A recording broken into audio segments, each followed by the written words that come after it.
Welcome to Women in Leadership Talk, where you'll hear from successful women who are empowering other women with their stories of adversity, resiliency, and success. And here is your host, Vicki Bradley, founder and CEO of Women in Leadership Empowered. Hello, everyone, and welcome to the Women in Leadership Talk podcast. Thank you so much for chiming in today. We're thrilled to have you here. And we have a wonderful guest joining us, Miss Tammy Nam. So Tammy, thank you so much for being here and sharing your expertise with us today. Thank you for having me, Vicki. Well, we're thrilled to have you here. And audience, I want to take time to thank you for being here.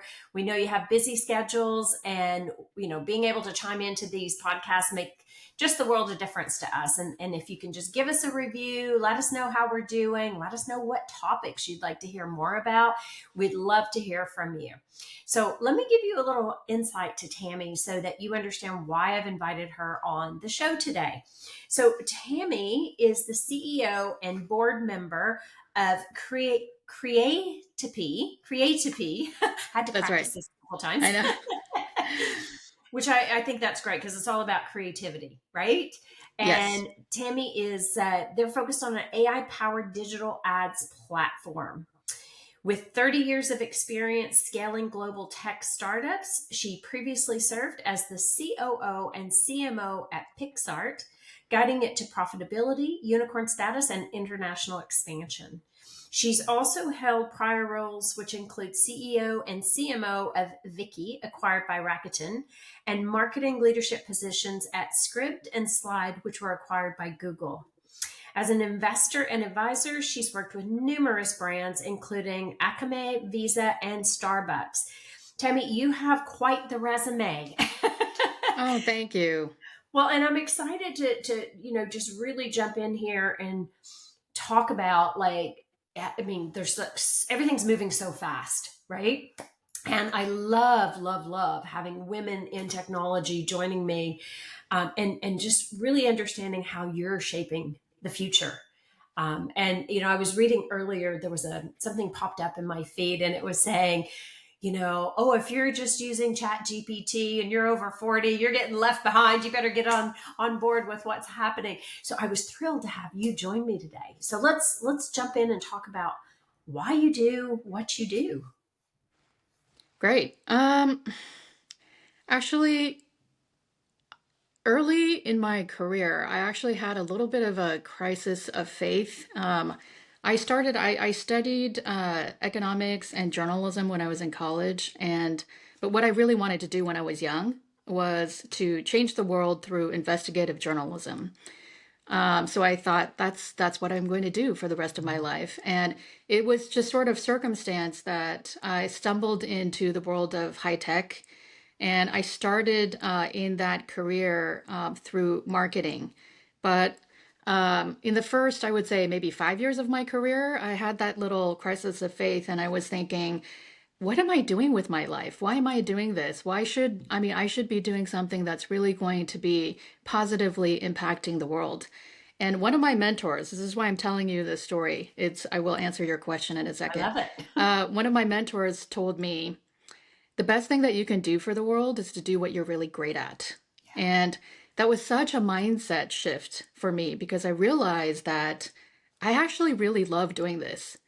And it was kind of an arbitrary distinction I was making between changing the world and you do it through these set of skills, or, like investigative journalism, for example, versus business. So when I changed that mind shift, I got to really understand that really deeply, that when you're doing something that you're really great at, then not only are you happier doing it, but you are changing the world in a very positive way. So that was a long answer, but the short answer is I'm doing what I'm doing because I love it. Awesome. And thank you for that long answer because, so many things we could go into there. First of all, you listening, right? You listening and connecting those dots because oftentimes we lose sight of what the world thinks we should do versus what we really want to do inside. And you just validated that, right? And you connected how what you're doing, your uniqueness, your gifts and talents are shaping the world. And that's really important to be able to connect that, because that's all purpose driven, right? Right.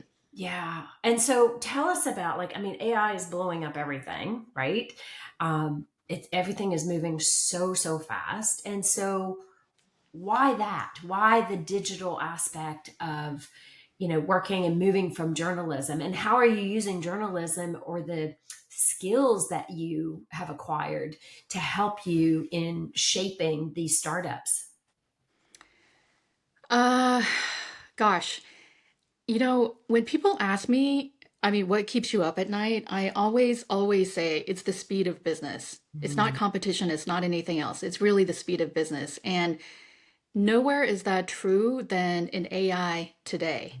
And AI is really forcing businesses to speed up in a way that I've never seen in my 30-year career. It's phenomenal. It's amazing.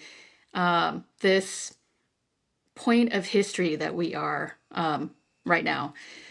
So I love AI for that reason, that it's not boring. It is innovative. It's at the cutting edge.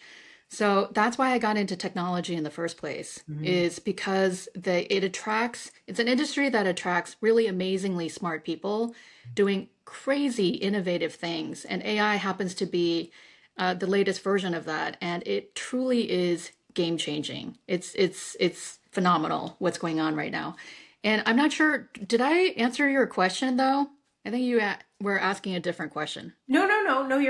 Your answer was fine. It was more about like how, like, even like you were doing journalism, economics, like how has those skills that you've had, how has that helped you in shaping these startups that you've been working in?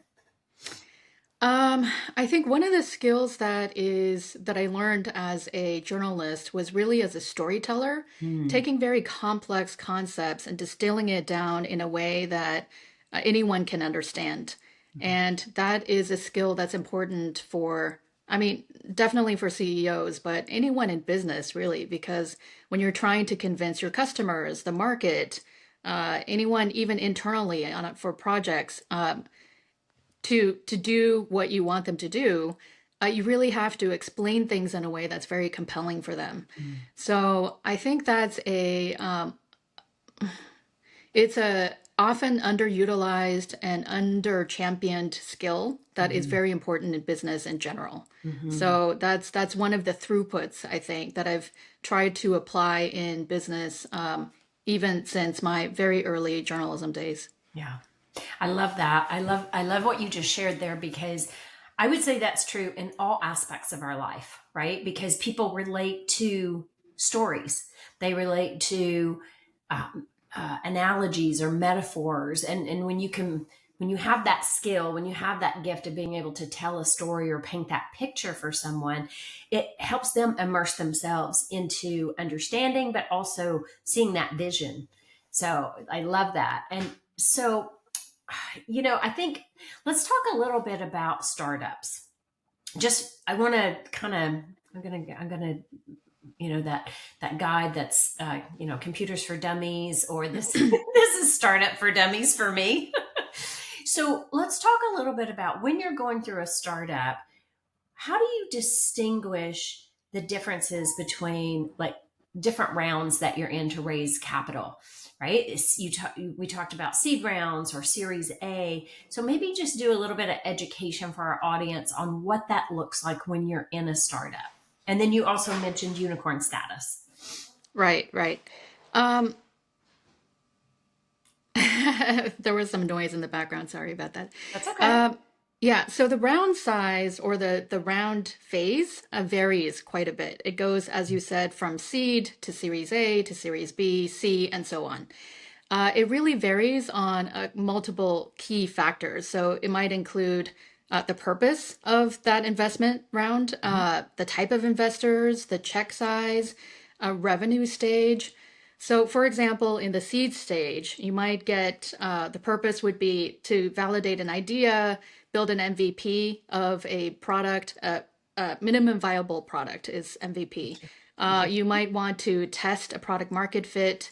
The investors might be founders, other founders. It may be angel investors. So individuals that are contributing a small check size, but they're also contributing their expertise. Maybe a check size might be anywhere from like 50,000 to a couple of million. And this stage is really pre-revenue, what they call. So seed stage is really about validating your product, your assumptions, et cetera. And a lot of the what you're trying to accomplish as a founder of a seed stage company is to convince investors that your product, your company, as has big market potential. So a lot of it is about telling the story. For Series A, for example, this is when you might scale the team. You will be improving the product. You will be acquiring customers, testing out your assumptions in the actual market. This is where you might attract institutional VCs and maybe early stage VCs that might reinvest. Typical check size might be from a couple million to 15 million. And you're really validating that product market fit. So, and then Series B, for example, is really scaling that go-to-market motion. Okay. And then the investors and the check size get even bigger from there.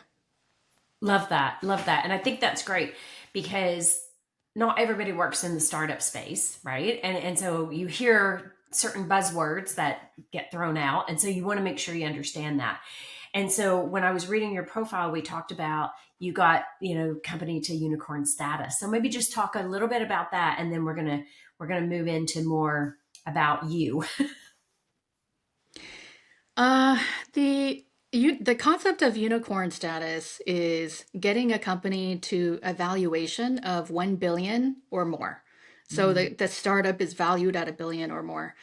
It used to be fairly rare, I would say, even 10 years ago, but now it is less rare. It's more common just because the speed of business, again, is contributing to these companies at growing extremely fast. That unicorn status is based on a couple of things, including revenue, the speed of revenue growth, the speed of growth in general. So that's kind of it's a kind of an important milestone in the life cycle of a startup. So when you are able to achieve that status, it's just kind of one of those feather in the cap kind of things. It's not necessarily the end goal, but it does obviously really signal that right product market fit and potential to scale even beyond that. So these days, I would say another term that's thrown out there is decacorn. So that means 10 billion. Yeah, 10 billion plus. So the speed of companies getting to that status is also fairly quick, when you're successful.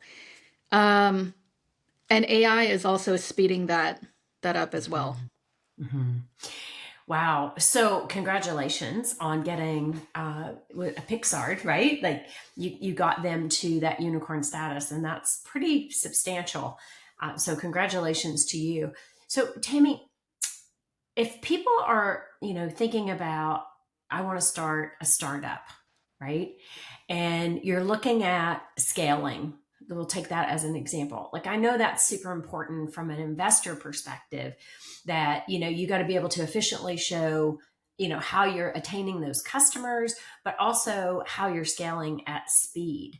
So with AI changing the game so fast, how do you keep up with that?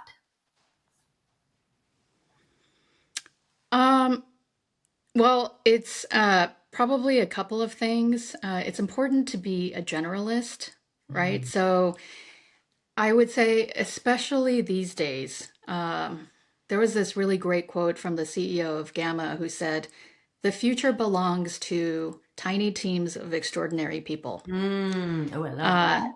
Yeah, I love that quote. And it's really kind of goes to this trend that's happening that AI is enabling is teams, very small teams can accomplish infinitely more than what they were able to even just a couple of years ago. So that means that if you have 10 people or 50 people, you can accomplish just as much as maybe if you had hundreds before.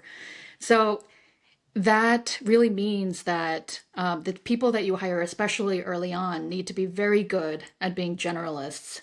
So that's one way that you can be flexible when things change inevitably in any kind of startup, especially in the early days. It means that you need to be really good at moving quickly from one thing to the next. But I mean, no one can be really great at everything. So that's why it's really important to hire the right management team in the very early stage, because that's like critical to everything else, because everything trickles down. But when I first joined Creatopy, for example, one of the first people who I hired is our current VP of operations. So we have we only have 80 people. So again, it's the tiny teams of extraordinary people concept.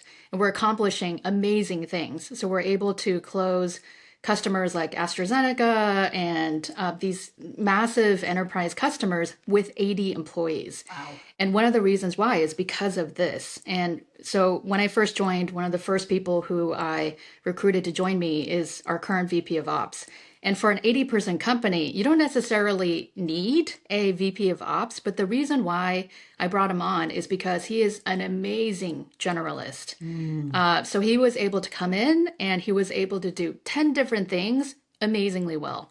So yes, the flexibility, the ability to pivot very quickly from one thing to a next, and also surrounding yourself with people who can be and think and do similar things. So that's how we're able to be very flexible when things change all the time. Yeah, I love that. And I think that's important in every company if you can do that, right? I was talking to a group of founders yesterday, and we were talking about when you're talking to an investor, it's not always about knowing every answer, but being able to think differently. So it's just what you're saying, right? Like, can you look at a problem and dissect it in multiple ways? And so you're open and curious about how to be able to do, because, tariffs hit, uncertainty hits, economy drops. Like there's always so many factors that are coming at us, right? So if we're stuck in one way of doing it, it will paralyze you. Right. Yeah, absolutely. Yeah. Okay. Well, I love that. And I love that you have a really strong generalist in your VP of Ops. That sounds great. So, what I'd love to hear from you is like from a female perspective, or a woman founder, woman who's running startups, and what are some of the biggest challenges that you have faced personally?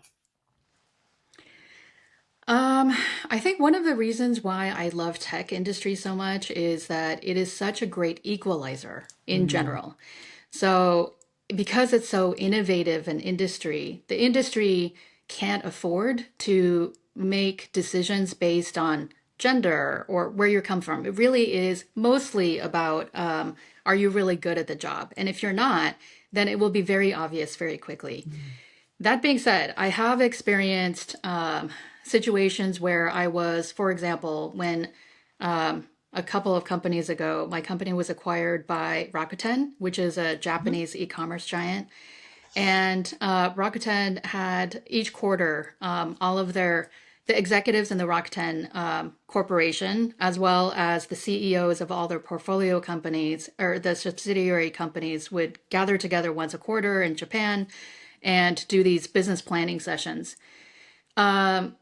I remember the first one that I went to that I experienced. I was one of 3 women in a room of 100 men. Oh, wow. You stood out. Yeah, definitely stood out. So I think that that's kind of, there was no discrimination necessarily per se. It just kind of reinforced to me the importance of representation. Just because that actually is very good for your business. So when you are hiring people who are all the same, they're just not going to be able to bring a perspective that might matter for your customers, for your partners, and you don't know what you don't know in that kind of environment. And so for a company like Rakuten, for example, their core business is e-commerce. And the majority of their customers are women. And yet 97% of the people in that room were men. So it just kind of constantly reminds me of the importance of bringing in different points of view into the room. I think that you brought up such a great point there. And, many of us, especially females, we do face those challenges often. And we talk differently, we think differently, right? But that difference is what's so important. I remember myself, like I spent many, many years in corporate environments, in retail environments, and retail you would think would be predominantly female. And Mm-hmm. I was one of very, very few females that were sitting at that boardroom table or, sitting at a executive roundtable session. And so it is important, because are you matching who you're selling or servicing? But also I think it's important just to have that different perspectives, right? Because we all do think differently. Right, exactly. Yeah. I love that. And so when you think about lessons learned through your 30-year career, um, if somebody came to you and they said, Tammy, I'm getting ready to start this startup, what would be one of the things that you think would be most important for them to hear? Um, so I would say, well, there's probably a couple of things, general, larger lessons. One lesson is uh, start with the problem in search of a solution and not the other way around. Mm. And you would be surprised at how often there are solutions in search of the problem. Um, One example of this, I was thinking about this the other day, that is Segway. Remember Segway? That kind of like this giant, like stand up machine Oh, thing that you yes, would yes, drive yes, around. yes. Yeah, I know yeah. exactly what you're talking about. Yeah, so that was I think that started in the early 2000s, and that was a great example of a very high profile, poor product market fit. I mean, it raised more than 100 million, but ultimately it was just too bulky, it was too expensive at, I think it was Mm. around $5,000. The infrastructure wasn't there to support devices like that. It was too bulky for sidewalk usage, it was too slow for the streets. So there were all these issues, but the founder was thinking, I bet I could create something that's super cool like this. And it did get a lot of funding, but ultimately there was poor product market fit and lack of infrastructure, et cetera. And people ultimately were kind of embarrassed to write it. So it failed after, 100 million plus investment. Wow. So that's just one example, right? So start out with the problem in search of the solution. I think the second thing is there's no room for ego in business. I tell people this all the time. And the reason why this is so important is because um, having and tamping down your ego really enables you to see the situation for what it is, not for what you want it to be. And I've worked with so many different founders over the course of my career, and I have to say that one of the things that brings a company down faster than anything is when the founder starts to believe in their own hype. It's true. It's true. So, yeah, and then they surround themselves with yes men and they don't really see the problem for what it is, and so it creates all of these downstream effects. There's so many companies. Tech industry is littered with companies that all were almost successful, but probably not quite so because the founder just couldn't see the situation for what it was. Maybe a couple of really high profile examples were Elizabeth Holmes, Theranos, Mm-hmm. and Adam Newman of WeWork. Mm-hmm. So these are two people who just really believed in their own hype to the point where like common sense just didn't even matter. So those are probably two high profile ones, but there's countless number of others. And I think third would be vision is great, but often clarity and ruthless prioritization often wins the day. So this one reminds me of Airbnb, for example. not necessarily the fault of, I mean, the fault of the company or the founder necessarily, but before they went IPO, I remember that Brian Chesky, the founder of Airbnb, had said that was describing Airbnb as a global lifestyle brand and a travel movement. Mhm. Um, and then COVID hit and the revenue dropped by 80%. So they had to step back, do a massive round of layoffs. They had to cut unprofitable businesses and they had to ultimately return to their roots. So that's just an example of, when you have clarity, you understand what your product is and what you're trying to build for, and not try to go too above and beyond that. That's often a winning strategy as well. So these are things that I think are common traps that founders Mhm. get into. Well, I love that. And I love especially when you were talking about the ego, because I think that's true, not just with founders, but I think that's true with often in anybody who's in a power position. So, out of curiosity, what are your thoughts on how to help them stay grounded? Because when that ego goes, it's like a whole different person takes over, right?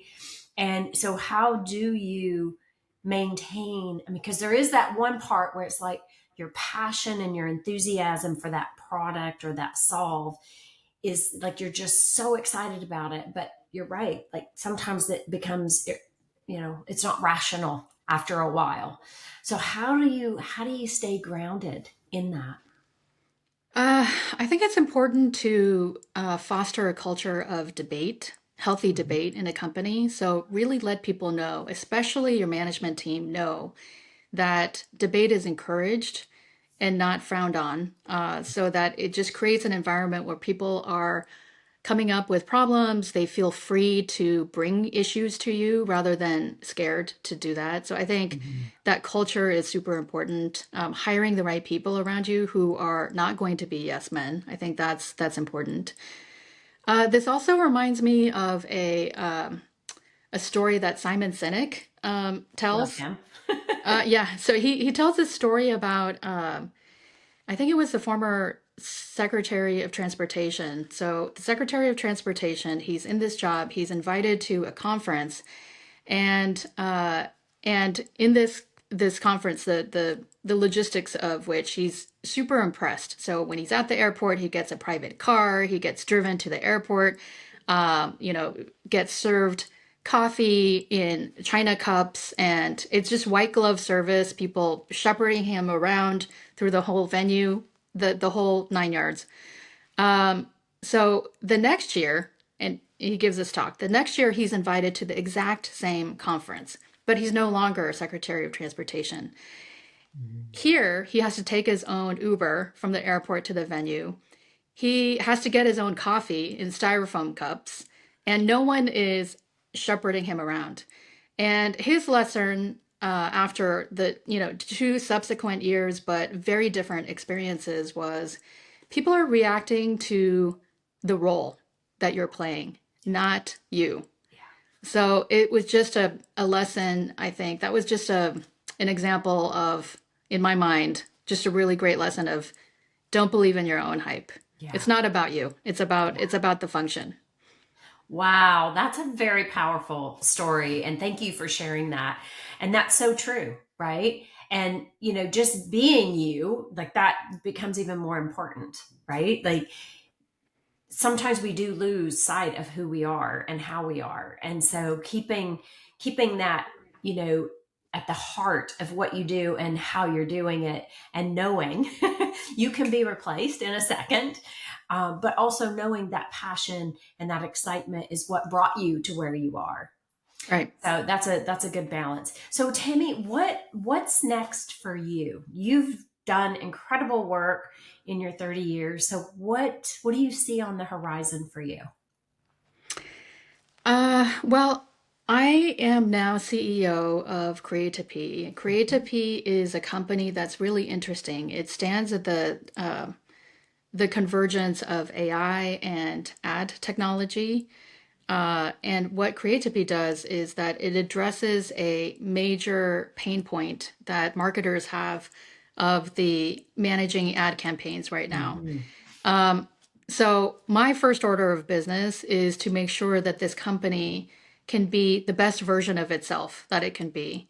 And so that involves a lot of things. Obviously, we need to execute against the potential. We need to make sure that we have enough capital to realize this big vision that we have. So running the business and making sure that not only does it get to unicorn status, but decacorn status and so on after that. That's my first order of business. But in general, there's just several things that I have, just interests that I have, and I would like to pursue those when I do have a little bit more time. There's a couple of areas. One is mentoring young people. So I do believe that there are people who just have a lot more privilege when they come into the world, and so many people who don't. And when you are lucky enough to be born into the right family, to the right parents, and in the right circumstance, it's amazing. But when you're not, you are so disadvantaged that it just requires so much more effort to get to where anyone else is. So I am very passionate about supporting people who might be disadvantaged in that area. I'm also fascinated by what's going on in not only AI, but quantum computing, robotics, all of those super innovative, crazy science fiction things that actually are coming true in my lifetime, which I didn't expect that it would, but here we are. It's phenomenal time that we're living in. So just keeping on top of what's going on in those areas has been really fascinating. So there's just a mix of things. I'm interested in a lot of things, but first and foremost, it's really making sure that Creatopy is super successful. Love it. Love it. Wow. So we talked earlier about surrounding yourself with smart people. You're definitely a smart person. And I love what you were just sharing there, and the excitement and the energy that came out of you when you were talking about just the future, and how things that we thought growing up were, oh, that's sci-fi. And now today these things are becoming reality. I just, yeah, it scares me a little bit, I'll be honest, because I'm not a high-tech person. But I'm fascinated. I'm fascinated by what's happening. So if we think about like who your ideal clients are, who would that be? Because our audience is listening, and you never know where connections are going to happen. So who would be those ideal clients for you? So typically, the ideal customers in our universe are companies that are generally, I would say, maybe 500 employees and up. The product can serve a lot of, it's a huge range. It can be anyone from small businesses to massive enterprises. But generally, I would say they typically have employee base of 500 into the thousands. They have large marketing teams, but those marketing teams are increasingly being pressured to accomplish the same, if not more, in a shorter period of time with fewer resources, including headcount and budget. So these are marketing teams that are looking for solutions, and often they're AI solutions. I think there's a study that shows that 86% of CMOs are using, or 78% are using AI tech to accomplish those same problems that they have. So those in identify, and they need to run and launch ad campaigns in that kind of environment. So they're looking for solutions to help them figure that out. So that's what we provide, is anywhere from the creation to the launching to the measurement of ad campaigns. So what used to take, we're enabling essentially what used to take quarters, and now shrinking that time frame to weeks or less. Wow. The entire ad campaigning life cycle. We have some customers that say what used to take us 9 months is now taking us minutes. The range of results for customers really varies a lot, and it really depends on how efficient their current marketing team is. So if they are just really inefficient, the impact will be massive. But if they already are implementing these AI technologies, it might be a little bit less, but still pretty impactful. Of course, of course. I mean, just what you described, going from quarters to minutes. I mean, that's massive, right? Because the output can be so much greater, and the outcome can be so much greater, right? So I know we're pretty much at our time, but I am curious about, what are some of your favorite AI tools? Um, a lot of the AI, we started the conversation talking about ChatGPT, and uh, what's amazing about ChatGPT and these individual LLM bots Mhm. is they went from being having kind of a limited use case, Mhm. but to providing increasingly a lot of different. You can do so many different things under that same umbrella. So, for example, I think it was about a month ago when OpenAI integrated image generation into Mm. ChatGPT directly, Mhm. where it was kind of a different app. But because now a billion people or so are using Open or ChatGPT, the ease of access for something like that is game changing. So you go in, and not only are you using these tools for helping to edit and brainstorm, etc., but to create not only images but phenomenal images. So I think those tools like Perplexity, ChatGPT, Gemini, Llama. I mean, all of these are really amazing, and they're really great for slightly different purposes. Increasingly, there are so many different options, I would say, mostly for what I refer to as point solutions, right? So they're single use case, but they're really Mm. great at that single use case. So it might Okay. be generating an image or generating a video or turning a photo into a video, Yeah, those kind of that's things. cool. There are so many different options for that. There's less for enterprise use case, and that's why I think Creatopy is gaining a lot of momentum and Of course. popularity among enterprises, because when you start to stitch those pieces of it together, it just becomes it's more complex, and you really need to understand the exact workflows that matter for Mhm. marketers. So, but I do think that you are going to see more of those super apps like that utilize that full stack. So far, still, that's primarily, I would say, for the single use tools, but increasingly, I think there's going to be a lot more examples that will enable teams to accomplish complex tasks Mm. through agentic AI. Yeah. So these agents or these co-pilots that are helping to take you through that entire process rather than just a single pieces of the project. That's amazing. Yeah. Yeah. I see. Just, I mean, there's, as long as we're using it for good, there's so many positive things. Yeah. So, Tammy, how can people find you? If they want to find you, possibly to talk more about the work that you're doing, or if they have questions, like, what would be the best way for them to locate you, or even just to follow you?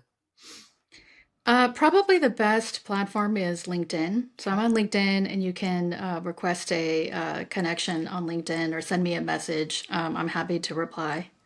Okay. Awesome. So, ladies and gentlemen, you heard that.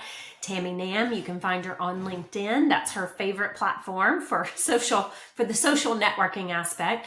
Tammy, I want to thank you for being here today. This has been really informative and such great information. And you just exude passion when you're talking about AI and all the different ways to use it. So, thank you for sharing that passion with us today. Thank you for inviting me. It's nice having you. And audience, I want to thank you for chiming in. And like I said, please do give us a review. Let us know what you think, because that helps us grow the podcast and continue to bring fabulous guests on like Tammy. Also, as a free gift, Women in Leadership Empowered, we have a mini course, which is 2 courses. If you just go onto our website, you'll find that free mini course and give you some insight into habit changing and how to use fear to propel you versus paralyze you. So be sure to check those out. And that is at willempowered.com. So thank you everyone for being here. And we wish you a fabulous day. And we look forward to seeing you on the next Women in Leadership Talk podcast. Take care, everyone. Tammy, thank you again. Thank you, Vicki. Thank you for joining us for WIL Talk, sponsored by Women in Leadership Empowered. To learn more about our programs, please visit www.willempowered.com. We look forward to seeing you in our community.